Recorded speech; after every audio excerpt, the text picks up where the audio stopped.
नमस्कार,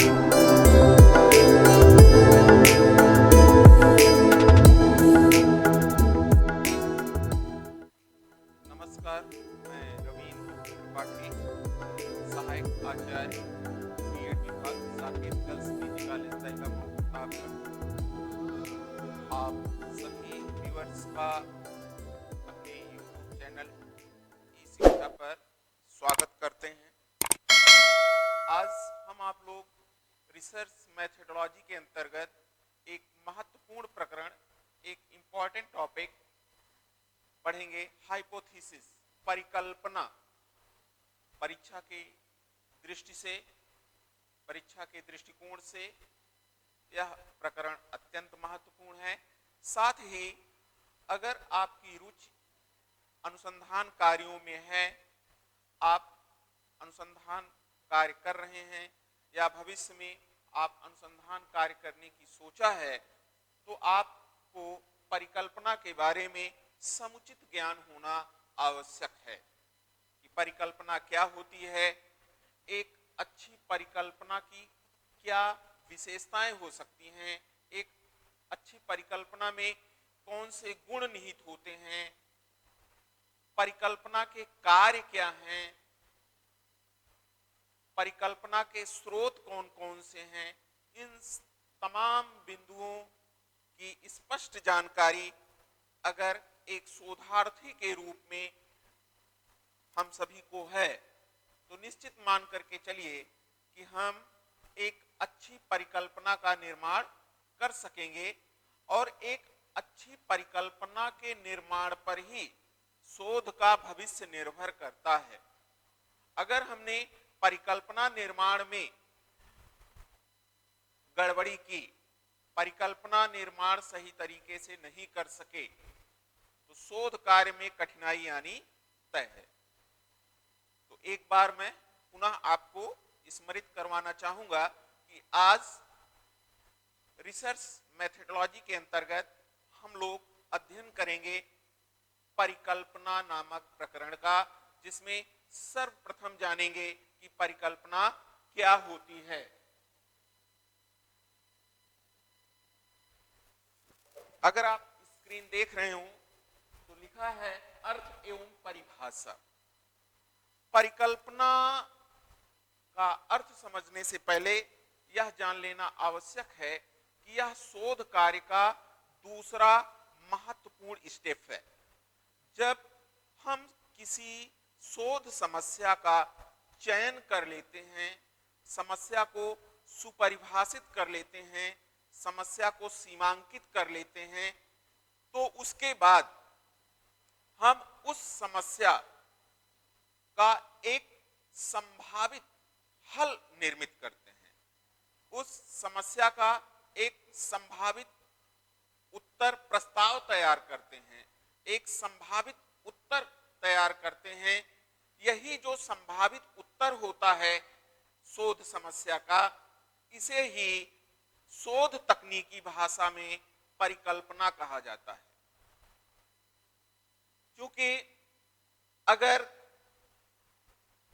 परिकल्पना हमारी सिद्ध हो जाती है, जांचोपरांत परिकल्पना हमारी सत्य पाई जाती है, तो हम उस परिकल्पना के अकॉर्डिंग, अनुरूप जो निष्कर्ष मिल रहे होते हैं उनको स्वीकार कर लेते हैं, या यूं कहें परिकल्पना हमारी स्वीकृत हो जाती है।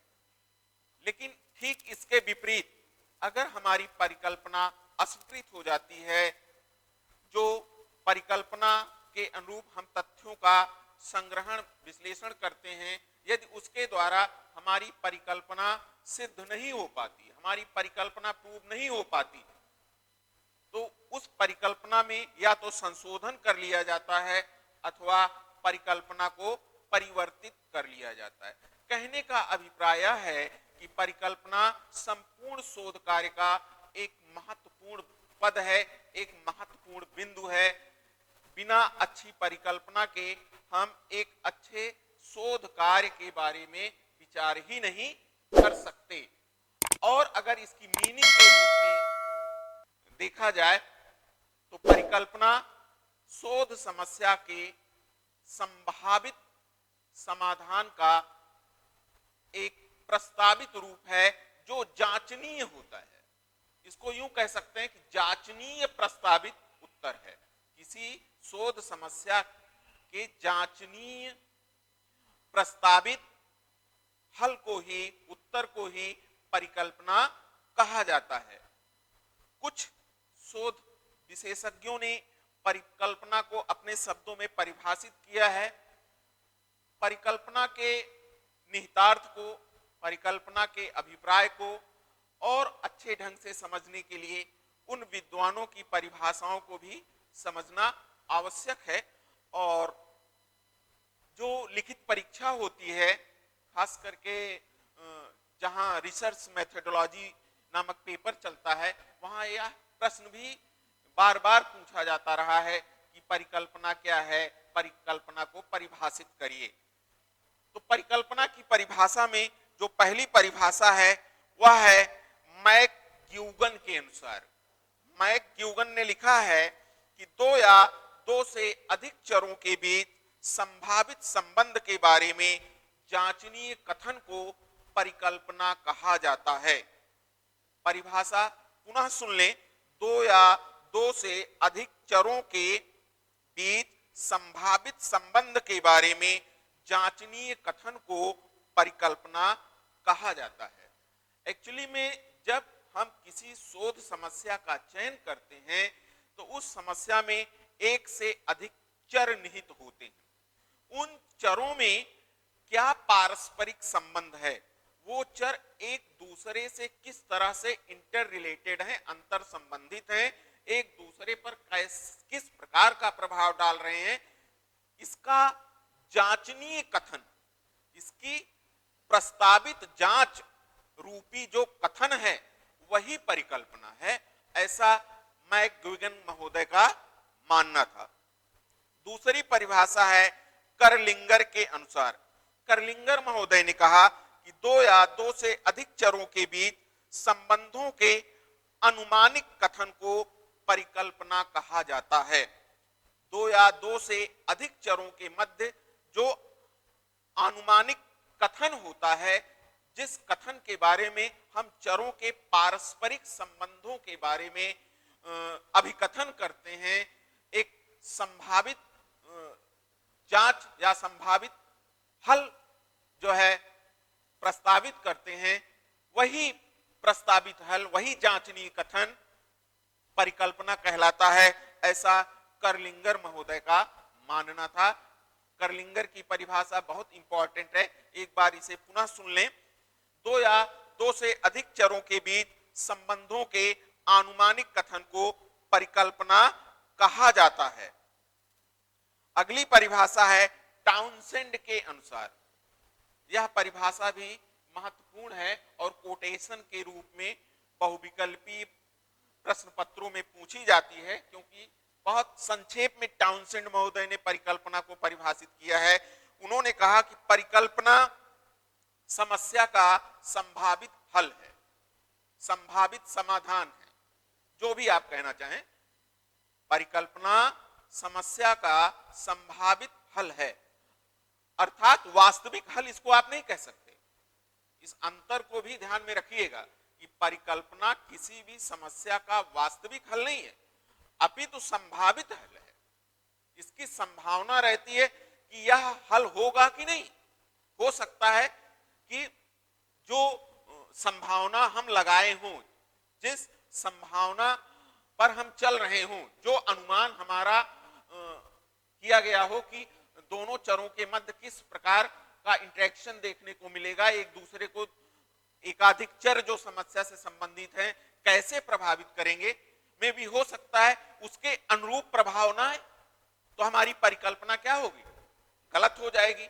फिर हमें क्या करना पड़ेगा, या तो परिकल्पना में संशोधन करना पड़ेगा या तो नई परिकल्पना का निर्माण करना पड़ेगा। इसलिए कभी भी परिकल्पना को वास्तविक हल नहीं माना जाता, उसमें कल्पना शब्द ही जुड़ा हुआ है। यह संभावित हल है, प्रस्तावित हल है, जो जिसके सत्य और असत्य होने की संभावना भविष्य के गर्भ में निहित है, कि भविष्य में क्या होगा इसके बारे में शोधार्थी कोई भी पूर्वानुमान नहीं या कोई भी पूर्व कथन प्रेडिक्शन नहीं कर सकता कि नहीं जो परिकल्पना हमने बनाई है वह परिकल्पना सत्य ही होगी।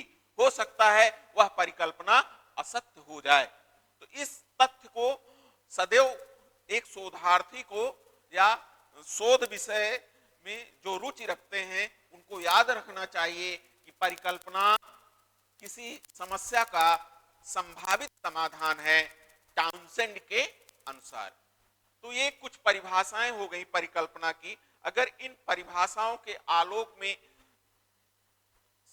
एक निष्कर्ष के रूप में परिकल्पना के बारे में अभिकथन किया जाए तो कहा जा सकता है कि परिकल्पना किसी भी शोध समस्या के संभावित समाधान को व्यक्त करती है जिसके माध्यम से हम यह पूर्व कथन करते हैं कि उस समस्या में निहित चरों के बीच पारस्परिक संबंध किस प्रकार का होगा। ये तो बात हो गई कि परिकल्पना क्या है। अगला स्टेप है हमारा एक अच्छी परिकल्पना की विशेषताएं। एक शोधार्थी को इस बात का अभिज्ञान होना ही चाहिए कि एक अच्छी परिकल्पना किसे कहा जा सकता है, तभी वह अच्छी परिकल्पना का निर्माण कर पाएगा। क्योंकि परिकल्पना का निर्माण करना किसी भी शोधार्थी के लिए बहुत ही चैलेंजिंग भरा कार्य होता है, चुनौतीपूर्ण भरा कार्य होता है। सरल कार्य इसको कदापि नहीं कहा जा सकता कि बहुत सरल कार्य होता है। अगर इन बिंदुओं को शोधार्थी ध्यान में रखता है तो निश्चित आप कह सकते हो कि वह एक अच्छी परिकल्पना निर्मित करने में सफल रहेगा। इसमें पहली विशेषता है, इस विशेषता को आप गुण के रूप में भी ले सकते हैं। यूं कह सकते हैं कि एक अच्छी परिकल्पना में जो पहला गुण होता है वह होता है कि परिकल्पना जांचनीय होनी चाहिए। परिकल्पना के माध्यम से समस्या का पर्याप्त उत्तर मिलता हो। ऐसी परिकल्पना निर्मित नहीं कर लेनी चाहिए कि समस्या कुछ और हो और परिकल्पना कुछ और निर्मित कर लें। सदैव इस बात का ध्यान रखना चाहिए कि समस्या संबंधी जो परिकल्पना हम निर्मित करने जा रहे हैं क्या उसके माध्यम से समस्या का उत्तर मिल पाएगा अथवा नहीं मिल पाएगा। अगर उस परिकल्पना के माध्यम से समस्या का कोई संभावित उत्तर मिलने की संभावना है ही नहीं है तो निश्चित मान करके चलिए कि आप उसे एक अच्छी परिकल्पना की श्रेणी में नहीं रख सकते। इसीलिए कहा जाता है कि अच्छी परिकल्पना में समस्या का पर्याप्त उत्तर निहित होना चाहिए या समस्या का उत्तर देने की क्षमता निहित होनी चाहिए। दूसरी विशेषता है परिकल्पना समस्या का सरलतम उत्तर हो। जो भी हमारी शोध समस्या है उस शोध समस्या का सरलतम और सामान्य उत्तर क्या हो सकता है इसको दृष्टिगत रखते हुए ही परिकल्पना निर्मित की जानी चाहिए। कहने का मतलब परिकल्पना का स्वरूप बहुत जटिल कॉम्प्लिकेटेड नहीं होना चाहिए, उलझाऊ नहीं होना चाहिए, बहुत ही विस्मयीय नहीं होना चाहिए। ठीक है, सरल होना चाहिए, उसका उत्तर सरलता से मिल सके। यह गुण भी नितांत आवश्यक होता है एक अच्छी परिकल्पना हेतु। जो अगली विशेषता है वह है परिकल्पना प्रत्यात्मक दृष्टि से स्पष्ट हो, संप्रत्यात्मक दृष्टि से स्पष्ट हो। इसको आप यूं समझ सकते हैं कि जो समस्या में वेरिएबल्स निहित हैं, किसी समस्या में जो चर निहित हैं, उन चरों की डिफिनेशन का प्रतिनिधित्व या रिप्रेजेंट करने वाली हमारी हाइपोथेसिस होनी चाहिए, हमारी परिकल्पना होनी चाहिए। अगर वास्तव में परिकल्पना प्रत्ययों को सही तरीके से स्पष्ट नहीं करती है, चरों का स्पष्टीकरण सही तरीके से नहीं हो पाता है, तो आप उसे अच्छी परिकल्पना की श्रेणी में नहीं रख सकते।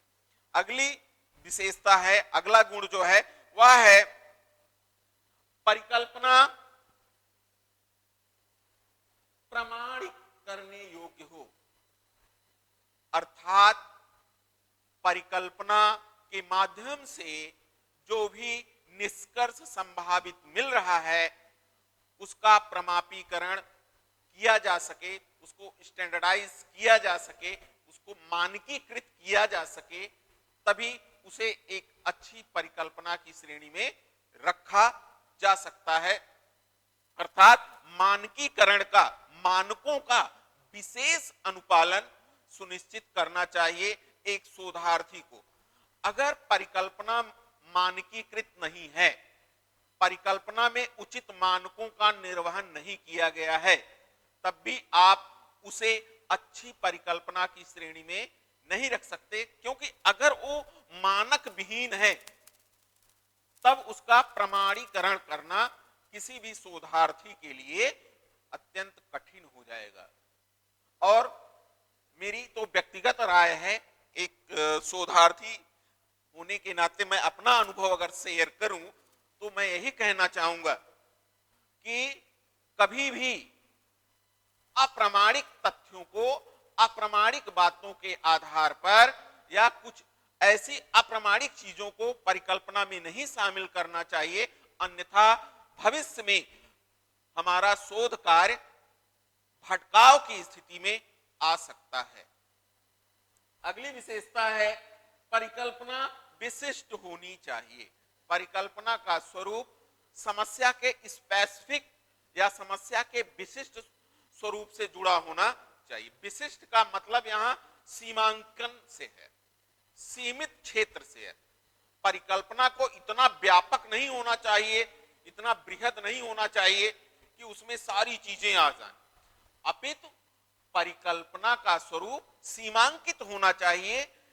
एक परिकल्पना के माध्यम से बहुत अधिक चरों के बारे में अगर व्यक्त किया जा रहा है संबंधों को, तो निश्चित मान करके चलिए कि जटिलता आनी तय है।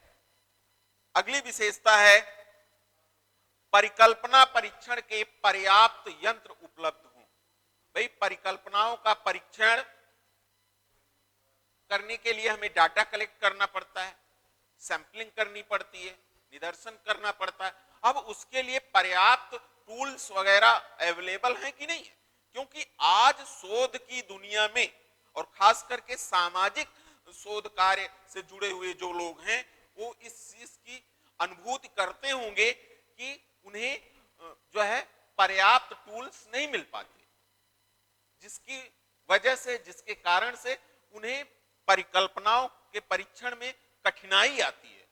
या तो उन्हें स्वयं जो है टूल्स निर्मित करने पड़ते हैं या मानकहीन बाजार में उपलब्ध यंत्रों का या टूल्स का उपयोग वो करते हैं, जिससे एक अच्छे शोध निष्कर्ष को ले आने में बड़ी कठिनाई होती है। यानी जो हमारा शोध निष्कर्ष होता है उसकी वैलिडिटी और रिलायबिलिटी, उसकी विश्वसनीयता और वैधता दोनों बुरी तरह से प्रभावित होते हैं। भाई अगर टूल्स अच्छा नहीं होगा तो निश्चित मान करके चलिए उस टूल्स के माध्यम से जो डाटा कलेक्ट हो रहा है, जो तथ्यों का संग्रह हो रहा है, जो सैंपलिंग का कार्य किया जा रहा है, फिर वो उचित तरीके से नहीं हो पाएगा और हमारा शोध कार्य बहुत प्रभावशाली नहीं कहा जा सकेगा। तो निश्चित मान करके चलिए कि यह एक बहुत ही महत्वपूर्ण गुण है। इस बात को एक शोधार्थी अवश्य ध्यान में रखे जब वह परिकल्पना का निर्माण कर रहा हो कि उस परिकल्पना के परीक्षण हेतु पर्याप्त और विश्वसनीय वैध टूल्स मौजूद हों, जिससे कि वह उन टूल्स का उपयोग करके अच्छे से परिकल्पनाओं का परीक्षण कर सके। अगली जो विशेषता है एक अच्छी परिकल्पना में निहित जो अगला गुण है वह है परिकल्पना किसी स्वीकृत सिद्धांत से समर्थित हो।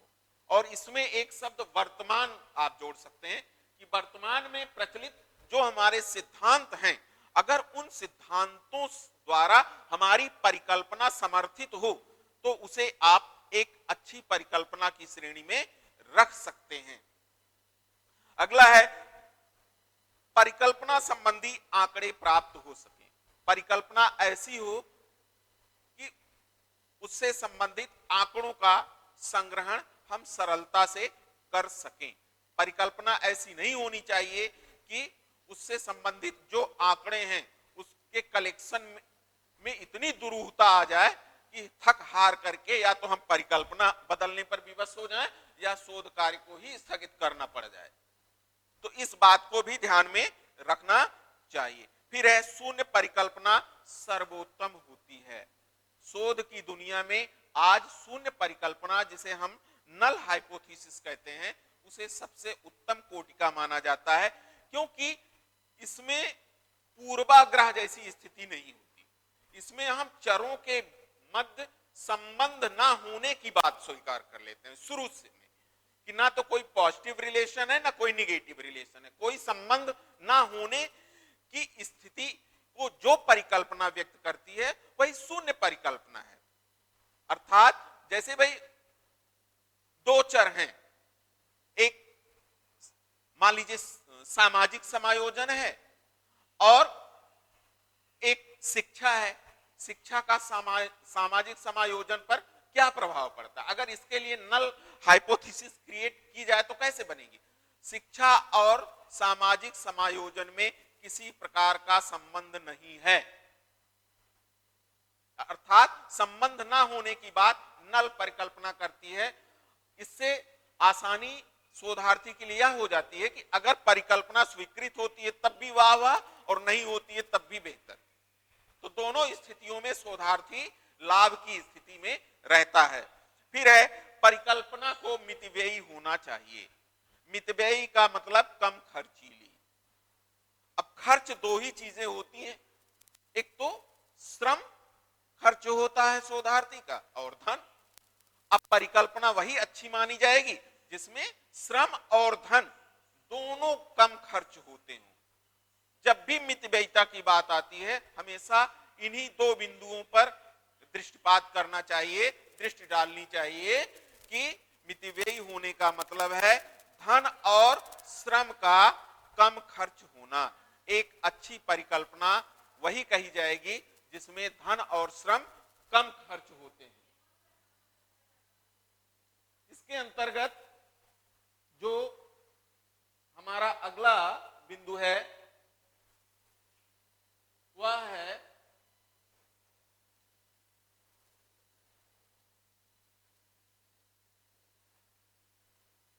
परिकल्पना के स्रोत। कि परिकल्पना कैसे निर्मित होती है, उसके कौन कौन से स्रोत हैं, तो संक्षेप में हम जान लेते हैं। इसमें पहला है संस्कृति, या इसको आप कह सकते हैं समाज के सांस्कृतिक मूल्य। समाज के सांस्कृतिक मूल्य भी परिकल्पना निर्माण में सहायक होते हैं। जिस समाज की जो संस्कृति होगी, जो सामाजिक या सांस्कृतिक मूल्य होंगे, उसी के अकॉर्डिंग परिकल्पना निर्मित होती है। विज्ञान भी परिकल्पना निर्माण के लिए अत्यंत एक सार्थक स्रोत के रूप में आता है। विज्ञान का मतलब विशिष्ट ज्ञान, कार्य कारण पर आधारित ज्ञान से होता है। यहां से भी परिकल्पना आसानी से निर्मित हो जाती है। पूर्व में संपन्न अनुसंधान, यह भी एक प्रमुख स्रोत के रूप में जाना जाता है। फिर है साम्य अनुमान, जो पूर्व में अनुसंधान कार्य किए गए हैं उनसे समरूपता रखने वाली परिकल्पनाओं को भी हम निर्मित कर सकते हैं। व्यक्तिगत अनुभव, शोधार्थी का, गाइड का यानी निर्देशक का जो अपना सेल्फ एक्सपीरियंस है, व्यक्तिगत अनुभव है, उसके आधार पर भी हम परिकल्पनाओं का निर्माण कर सकते हैं। फिर है रचनात्मक चिंतन, क्रिएटिव थिंकिंग। ये बड़ा इंपॉर्टेंट होता है एक स्रोत के रूप में कि अगर शोधार्थी के अंदर क्रिएटिविटी नहीं है, क्रिएटिव थिंकिंग नहीं है, रचनात्मक चिंतन नहीं है, तो वह सार्थक परिकल्पनाओं का निर्माण नहीं कर पाएगा। सब कुछ होते हुए भी अगर रचनात्मक चिंतन का अभाव है तो उसे समस्या, उसे कठिनाई आएगी परिकल्पना निर्माण करते समय। फिर है सूझ या अंतर्दृष्टि।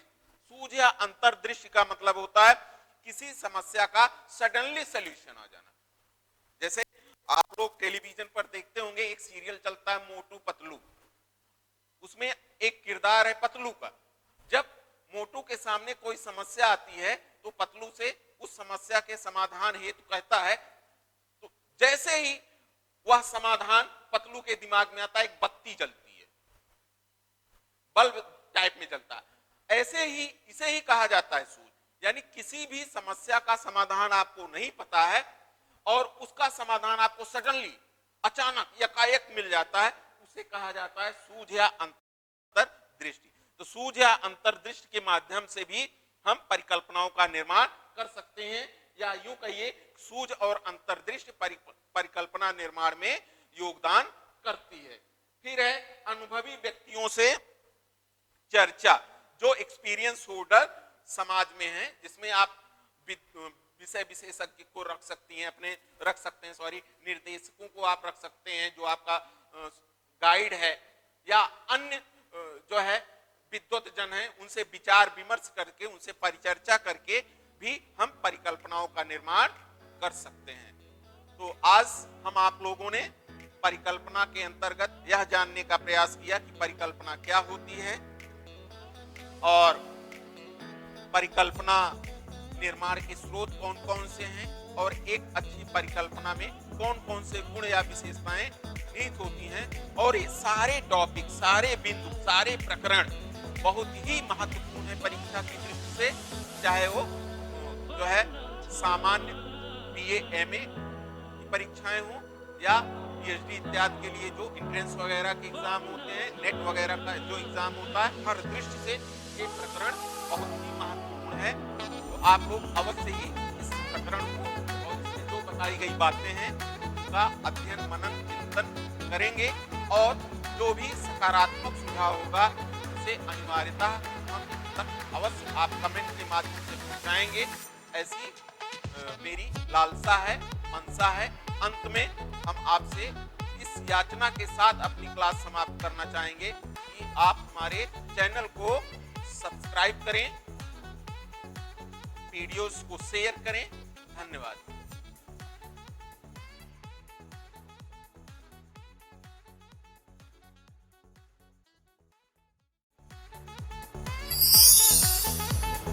चैनल को सब्सक्राइब करें और बेल आइकन को प्रेस करें ताकि आपको मिले सभी नोटिफिकेशंस।